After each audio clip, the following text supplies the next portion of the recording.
টুনি, আমাকে তো কেউ একটা কাজও দিল না। এখন আমি কি করব কিছুই যে বুঝতে পারছি না। কি বলছো টোনা? তুমি কোনো কাজ পাওনি? ঘরে যে কোনো খাবার নেই, কাজ না করলে খাবার আসবে কোথা থেকে? টুকি তো একটু পরেই খাবার খেতে চাইবে, তখন আমি টুকিকে কি খেতে দিব বলো? টুনি, আমার কাছে খাবার নিয়ে আসার মতো কোনো টাকা নেই। আমি খাবার নিয়ে আসতে পারবো না। তুমি না হয় কোনো রকমে আজকের খাবারের ব্যবস্থা করে নাও। কি বলছো টোনা? আমি কোথা থেকে খাবারের ব্যবস্থা করব? বনে যে কোথাও কোনো খাবার নেই, এখন খাবার জোগাড় করা যে অনেক কঠিন কাজ। সেটা তো আমি জানি টুনি, কিন্তু কি করবে বলো? আমাদের অভাবের সংসার, একটু কষ্ট তো করতেই হবে। ঠিক আছে টোনা, আমি দেখছি কি করা যায়। তুমি টুকিকে দেখে রেখো কেমন? এ কথা বলে টুনি ঘরের বাইরে চলে যায় আর খাবার খুঁজতে থাকে, কিন্তু টুনি কোথাও কোনো খাবার খুঁজে পায় না। আমি তো কোথাও কোনো খাবার খুঁজে পেলাম না, এখন যে কি করি কিছুই তো বুঝতে পারছি না। এ কি টুনি পাখি, তুই এখানে কি করছিস? দিদি, আমি এখানে খাবার খুঁজতে এসেছিলাম, কিন্তু কোথাও তো খাবারই পেলাম না। ও আচ্ছা, এই ব্যাপার। তুই কোনো চিন্তা করিস না টুনি পাখি, আমি তোকে কিছু খাবার দিয়ে দিব। তুই আমার সাথে আমার ঘরে আয়। কি বলছো দিদি? তুমি আমাকে খাবার দিবে? তা কি করে হয়? কেন হয় না টুনি? তুই তো আমার ছোট বোনের মতো। তোরই অভাবের দিনে আমি তোকে একটু সাহায্য করতেই পারি। এখন তুই কথা না বাড়িয়ে আয় দেখি আমার সাথে। এরপর টুনি মালতীর বাড়িতে চলে যায় আর মালতী টুনিকে কিছু ফল ও খাবার দেয়। দিদি, তোমাকে অনেক ধন্যবাদ আমাকে সাহায্য করার জন্য। তোমার এই ঋণ আমি কখনো ভুলবো না দিদি। হয়েছে, আমাকে আর ধন্যবাদ দিতে হবে না। তোর যদি কখনো কোনো সাহায্যের দরকার হয় তবে তুই আমার কাছে আসিস, আমি তোকে সাহায্য করব। আচ্ছা ঠিক আছে দিদি, এবার আমি আসি। এরপর টুনি ফল ও খাবার নিয়ে বাড়িতে চলে আসে আর টোনা টুনিকে বলতে থাকে, টুনি, তুমি এসেছো? আমরা সেই কখন থেকে তোমার জন্য অপেক্ষা করছি। আমি ভেবেছিলাম তুমি কোনো খাবার পাওনি বলে তোমার দেরি হচ্ছে, কিন্তু এখন তো দেখছি তুমি অনেক খাবার এনেছো। এত খাবার তুমি কোথায় পেলে টুনি? টোনা, এত খাবার কি আমি জোগাড় করতে পারি বলো? এগুলো তো আমাকে মালতী দিদি দিয়েছে, না হলে তো আমাকে খালি হাতেই ঘরে ফিরতে হতো। যাই হোক, এসব কথা বাদ দাও। হ্যাঁ বাবা, এসব কথা এখন বাদ দাও তো। আমার প্রচন্ড খিদে পেয়েছে। মা, তুমি আমাকে খেতে দাও দেখি। আমি আর খিদের জ্বালা সহ্য করতে পারছি না। দাও দাও, খেতে দাও। এরপর টুনি টুকিকে খাবার খেতে দেয় এবং টোনা ও টুনি খাবার খেয়ে নেয়। এভাবেই বেশ কিছুদিন কেটে যায়। আর একদিন বনে প্রচন্ড বৃষ্টি শুরু হয়ে যায়। তখন টুকি টুনিকে বলতে থাকে, মা, ও মা, বাইরে কি সুন্দর বৃষ্টি হচ্ছে। আমার বৃষ্টিতে ভিজতে ভীষণ ইচ্ছে করছে। আমি একটু বৃষ্টিতে ভিজি না মা? না রে মা, বৃষ্টিতে ভিজে যাবে না। বৃষ্টিতে ভিজলে যে তুই অসুস্থ হয়ে পড়বি। মা, একটু ভিজলে কিছু হবে না। তুমি শুধু শুধু চিন্তা করছো। আমাকে একটু বৃষ্টিতে ভিজতে দাও না মা। তুমি আর না করো না মা। আচ্ছা আচ্ছা ঠিক আছে, তুই যখন এত করে বায়না করছিস তখন তোকে আর না করব না। তবে বেশিক্ষণ যেন তোকে বৃষ্টিতে ভিজতে না দেখি, এই বলে দিলাম। এরপর টুকি বৃষ্টিতে ভিজতে শুরু করে আর বৃষ্টিতে ভিজতে ভিজতে টুকি বনের দিকে যায় আর সেখানে গিয়ে টুকি একটা ময়ূরের ছানাকে দেখতে পায়। কে কে, তুমি কোথা থেকে এসেছো? তোমাকে তো আগে এ বনে দেখিনি, তবে কি তুমি এ বনে নতুন এসেছো? আমি না মধুসি, আমি এ বনে ঘুরতে এসেছিলাম, কিন্তু এখানে এসে আমি আমার বাড়ির পথ হারিয়ে ফেলেছি, তাই আমি বাড়িতে যেতে পারছি না। কিন্তু তুমি যদি বৃষ্টিতে এভাবে ভিজতে থাকো তবে তো তুমি অসুস্থ হয়ে পড়বে। আমি বলি কি, তুমি আমার সাথে আমার বাড়িতে চলো। তুমি যতক্ষণ পর্যন্ত তোমার বাড়ি খুঁজে না পাচ্ছ ততক্ষণ তুমি আমার বাড়িতেই থেকো, কেমন?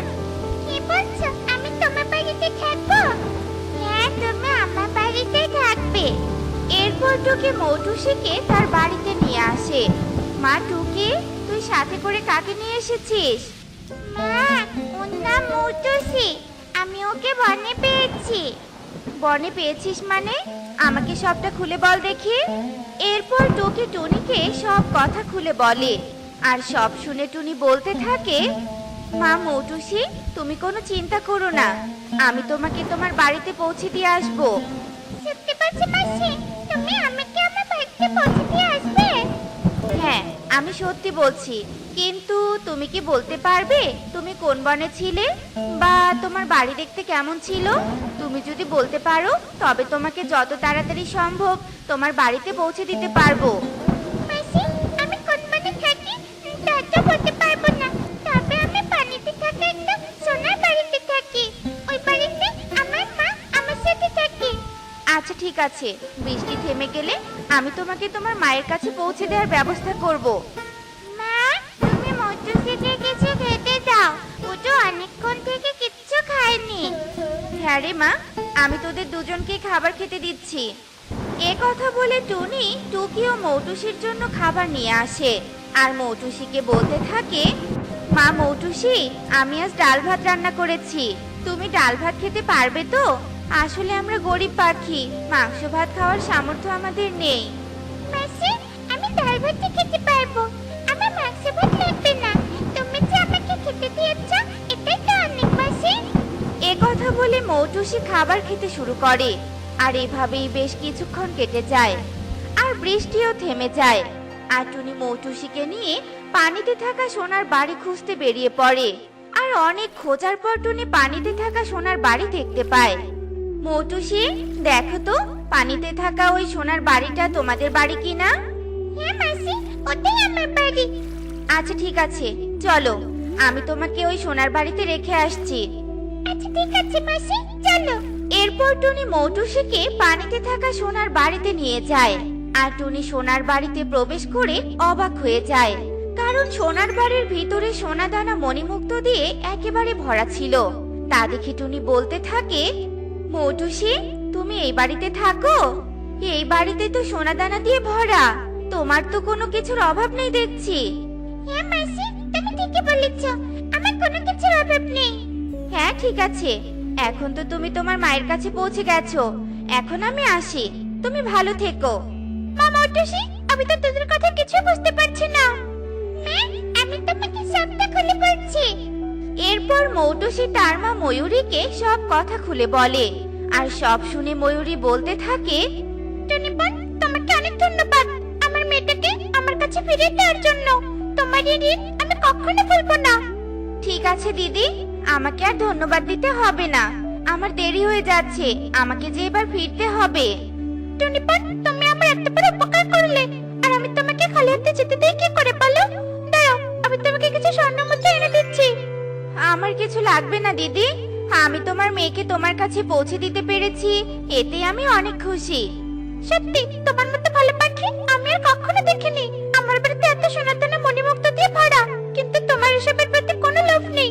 তোমার এই ব্যবহারে আমি অনেক খুশি হয়েছি, তাই তোমাকে এখান থেকে কিছু স্বর্ণ মুদ্রা নিতেই হবে। এরপর ময়ূরী টুনিকে কিছু স্বর্ণ মুদ্রা দিয়ে দেয়। আর টুনি স্বর্ণ মুদ্রাগুলো নিয়ে বাড়িতে চলে আসে। আর স্বর্ণ মুদ্রা বিক্রি করে টুনি টোনাকে একটা জমি কিনে দেয়। আর সেই জমিতে টোনা সবজি চাষ করে। আর সবজি বিক্রি করে তারা সুখে দিন কাটাতে শুরু করে। দেখলে তো বন্ধুরা, সৎ পথে থাকলে সবাই তাকে ভালোবাসে। তাই আমাদের উচিত সৎ পথে চলা। এমনই সব মজার মজার শিক্ষণীয় টুনি পাখির গল্প পেতে আমাদের পাশে থেকো। আর গল্পটি কেমন হয়েছে তা কমেন্টে জানাতে ভুলো না কিন্তু। Bye bye.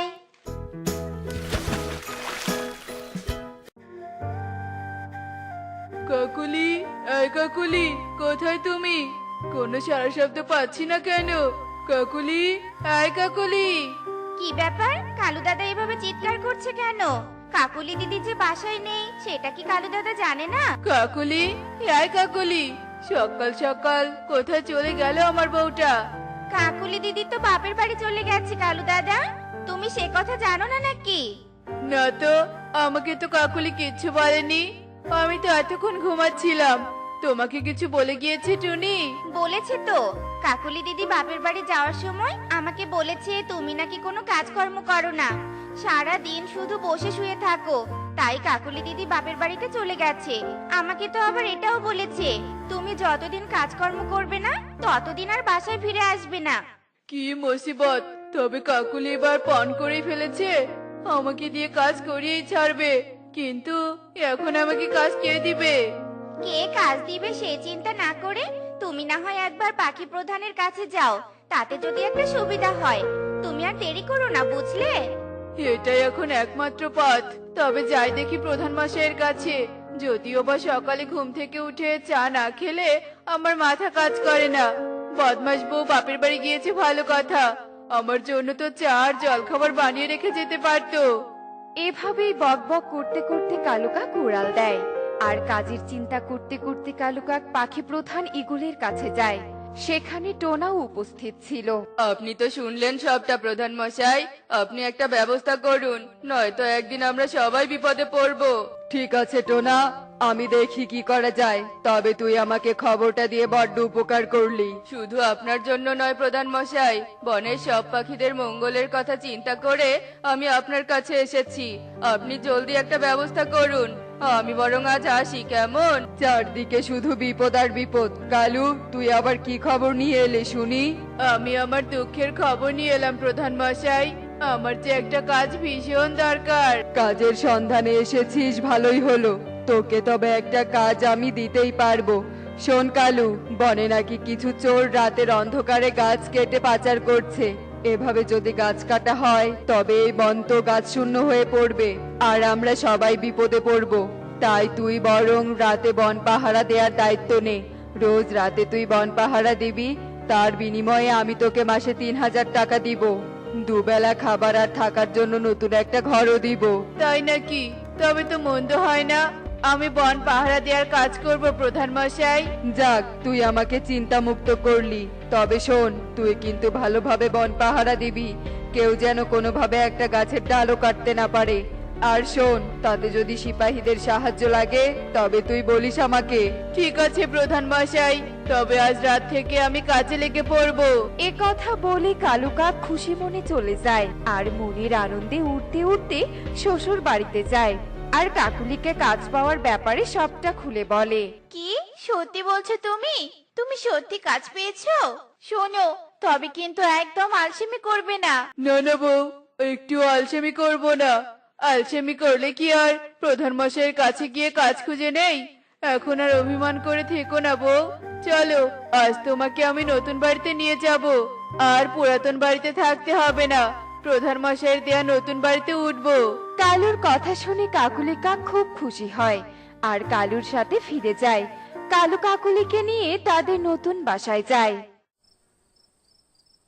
আজ কিন্তু একদম আলসেমি করা যাবে না। যে করেই হোক এদিকের গাছগুলো সব কেটে ফেলতে হবে। আমি আলসেমি করি না। আলসেমি করিস তো তোরা? হয়েছে হয়েছে, থাক। এভাবে তর্ক করে আর সময় নষ্ট করিস না তো। জলদি জলদি গাছগুলো কেটে ফেল, তোদের জন্য তো আর রাতের অন্ধকার বসে থাকবে না। অন্ধকার বসে না থাকলেও আমি কিন্তু ঠিকই বসে আছি। কি ভেবেছিস তোরা রাতের অন্ধকারে তোরা গাছ কেটে বিক্রি করবি আর কেউ কিছু বুঝতে পারবে না? এ আবার কে রে? বলছি এভাবে আমাদের ওপর লাইট না মেরে নিজের চেহারাটা একটু দেখা। কে উদ্দেশ্যে এসেছিস সেটাও একটু শুনি। আরে পাগলা, আমি হলাম কালু কাক, আর আমি পাখি প্রধানের নির্দেশে বনের প্রহরী হিসেবে এসেছি। তোদের ধরিয়ে দেয়া এখন আমার বাঁ হাতের খেল। কি বলতে চাস তুই? তুই কি আমাদেরকে ভয় দেখাতে এসেছিস? না না, তোদের ভয় দেখাতে আসিনি। আমি তো তোদের সাথে একটা চুক্তি করতে এসেছি। তোরা যদি আমার সাথে চুক্তিবদ্ধ হোস তবে আমি তোদের ব্যাপারে পাখি প্রধানকে কিচ্ছু বলবো না। বুঝতে পেরেছি আমি তোর কথা। প্রহরীর দায়িত্ব পালন করে টাকা রোজগার করবি, আবার আমাদের নিকট থেকেও টাকা রোজগার করবি, তাই তো? তা বল, তুই কত টাকা চাস? আমি কোনো টাকার অঙ্ক শোনাতে চাই না। আমি চাই তোরা এসব করে যে টাকা রোজগার করবি সেই টাকার 1/3 ভাগ আমাকে দিবি। সুযোগ বুঝে আমাদের রোজগারে ভাগ বসালি তো? তবে আমাদেরও একটা শর্ত আছে। আমরা যত গাছ কাটি না কেন এ ব্যাপারে যেন কেউ কিচ্ছু না জানতে পারে। কেউ কিছু জানবে না, তোরা গাছ কাট, আমি বরং বাসায় গিয়ে একটু ঘুমিয়ে নেই। তবে শোন, সূর্যের আলো বনে পৌঁছানোর আগেই যেন গাছ কাট, এমনকি তোদের ছায়াটাও এ বনে না থাকে। কালু কাক, পেঁচা, রাজু, টোনা আর কবুতরকে হুঁশিয়ার দিয়ে চলে যায় আর বাসায় গিয়ে ঘুমিয়ে পড়ে। এভাবে রাতের আধারে জমজমাট গাছ কাটা চলতে থাকে আর দিনে দিনে বনের গাছ কমতে থাকে।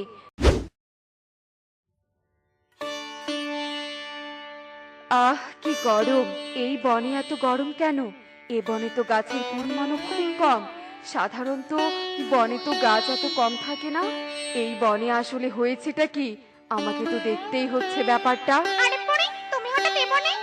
এসেছিলাম ঘুরতে, কিন্তু এ বনে যা গরম, তাতে তো মনে হচ্ছে ঘুরতেই পারবো না। তা প্রজাপতি, এই বনে এত গরম কেন? আর গাছের পরিমাণই বা এত কম কেন? সেটা তো আমরা বুঝতে পারছি না, অথচ এ বনের গাছ পাহারা দেওয়ার জন্য একটা প্রহরীও আছে। তবুও যে গাছ কেন কমছে বুঝতেই পারছি না। আচ্ছা, এই ব্যাপার। তবে চিন্তা করো না প্রজাপতি, আমি দেখছি আসল ঘটনাটা কি। এসব কথা বলে পড়ে সেখানেই একটি বড় আম গাছের ভেতরে লুকিয়ে পড়ে। আর রাত হতে গাছ কাটার ব্যাপারে সবটা গাছরূপী পরীর চোখের সামনে চলে আসে। ব্যবসা তো ভালোই চলছে, এবার তো আমার টাকার পরিমাণটাও বাড়িয়ে দিতে হবে। টাকা বাড়িয়েছিস মানে? দিন দিন কিন্তু তোর লোভের পরিমাণটাও বেড়েই চলেছে। আর লোভের শাস্তি দিতেই আমি এসেছি। আজ তোর বিচার হবে লোভী কালু কাক।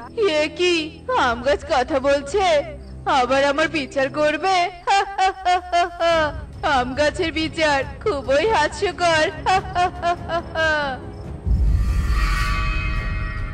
বোকা কাক, আম গাছের বিচার বলে তুচ্ছ করছিস? এবার দেখ তোর বিচার কে করে। এ কথা বলে পরে জাদু করে কালু কাককে ভস্ম করে দেয়। দেখলে তো বন্ধুরা, লোভের শাস্তি কত ভয়ঙ্কর হয়। এমনই সব মজার মজার শিক্ষণীয় টুনি পাখির গল্প দেখতে আমাদের সাথেই থেকো।